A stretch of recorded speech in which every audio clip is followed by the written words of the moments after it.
Hello বন্ধুরা, আমি প্রতিমাস ওয়ার্ল্ডে তোমাদের সবাইকে স্বাগত জানাই। আজকে কিন্তু আমি কোনো ব্লগ ভিডিও দেবো না। আজকে তোমাদের সঙ্গে শেয়ার করব ঘরে বসে কি করে রেস্টুরেন্টের স্টাইলে চিকেন চাপ বানানো যায়। তো বন্ধুরা, তার জন্য আমি প্রথমেই নিয়ে নিয়েছি এখানে চিকেন। দেখতেই পাচ্ছ চিকেনগুলো একটু বড় সাইজের করে কাটিয়ে এনেছি, তার কারণ চিকেন চাপে একটু চিকেনটা বড় সাইজেরই থাকে। আর বাইরে হচ্ছে একদম রিমঝিম বৃষ্টি, আর ঘরে হচ্ছে আমার রেস্টুরেন্ট স্টাইলে চিকেন চাপ।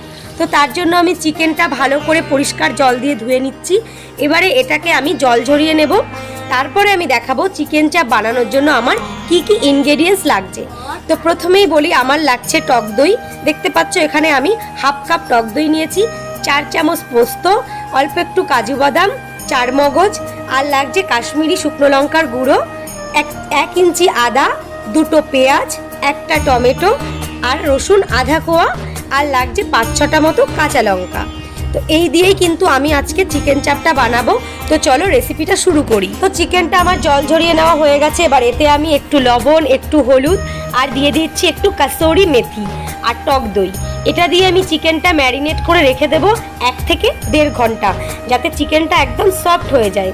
তো তারপরে আমি একে একে সমস্ত মশলাগুলো বেটে নেব। তোমরা চাইলে মিক্সিতেও করতে পারো, কিন্তু আমার শিলনোড়ায় বেশি ভালো লাগে।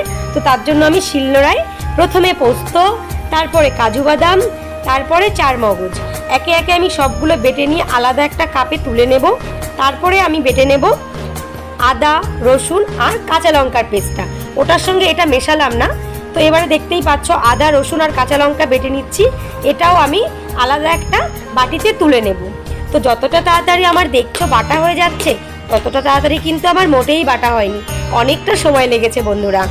তো বন্ধুরা, চিকেন চাপ বানানোর জন্য যে গুঁড়ো মশলাটা আমি বানাবো, তো সেটার জন্য আমি নিয়ে নিয়েছি এখানে গোটা এলাচ, দারুচিনি, লবঙ্গ, সাদা গোলমরিচ, কালো গোলমরিচ আর জায়িত্রী, জায়ফল। এটাকে আমি গুঁড়ো করে নিলেই চিকেন চাপের মশলা রেডি। তো বন্ধুরা, চিকেন চাপ বানানোর জন্য একটা কড়াইতে দিয়ে দিয়েছি সর্ষের তেল। তেলটা গরম হতেই আমি পেঁয়াজ কুচি দিয়ে দিয়েছি। পেঁয়াজটা যেমন লাল লাল করে ভাজা হয়ে যাবে, তখনই আমি এতে দিয়ে দেব টমেটো কুচি। তো টমেটো কুচি দিয়ে আবারও পেঁয়াজের সঙ্গে ভালো করে নাড়িয়ে চাড়িয়ে নেব। এবার যখন পেঁয়াজ আর টমেটোটা হালকা ভাজা হয়ে যাবে, এতে আমি একটু লবণ হলুদ দিয়ে দেব। তো লবণ হলুদ দিয়ে দেওয়ার পর আমি যে প্রথমে আদা, রসুন আর কাঁচা লঙ্কার একটা পেস্ট বানিয়েছিলাম, সেটা দিয়ে ভালো করে কষাবো। ততক্ষণ পর্যন্ত কষাবো যতক্ষণ না পেঁয়াজ, রসুন, এই আদা আর রসুনের কাঁচা গন্ধটা চলে যায়। তো কষাতে কষাতে দেখতে পাচ্ছ তেলটা বেরিয়ে গেছে। এবারে আমি তোমার যে 4 মগজ, কাজু বাদাম, তারপরে পোস্তটা বেটেছিলাম, সেই পেস্টটা এতে দিয়ে দিলাম। দিয়ে আমি ভালো করে নাড়িয়ে চাড়িয়ে একটু 1 চামচ মতো ঘি দিয়ে দিচ্ছি, যাতে এর সেন্টটা সুন্দর আসে। তো তারপরে আমি দিয়ে দিচ্ছি কাশ্মীরি লঙ্কার গুঁড়ো। এটা কিন্তু সম্পূর্ণ রঙের জন্য, এটাতে কোনো ঝাল হবে না। তো তারপরে 4 মগজ বাটা যে বাটিটা ছিল, সেই বাটিটা ধুয়ে একটু জল দিয়ে দিলাম। আর সব শেষে দিয়ে দিলাম কাসুরি মেথি।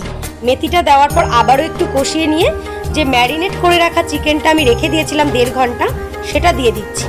দিয়ে আমি ভালো করে কষাবো চিকেনের সাথে মশলাটা, মোটামুটি 10 মিনিট মতো। তো 10 মিনিট মতো আমি এরকম কষাতে থাকবো। তোমরাও কিন্তু মোটামুটি 10 মিনিট মতো কষালেই হয়ে যাবে, কারণ যেহেতু চিকেনটা অনেকটা ম্যারিনেট করা ছিল। তো এবারে আমি জল দিয়ে মোটামুটি 20 মিনিট ফুটিয়ে নেব। 20 মিনিট ফুটিয়ে নিয়ে লাস্টে নামানোর আগে গুঁড়ো মশলাটা দিলেই আমার চিকেন চাপ রেডি। তো বন্ধুরা, তোমাদের চিকেন চাপটা কেমন লাগলো প্লিজ কমেন্ট করে জানিও। তো ভালো লাগলে একটা লাইক করো, কমেন্ট করো আর সাবস্ক্রাইব করে পাশে থেকো।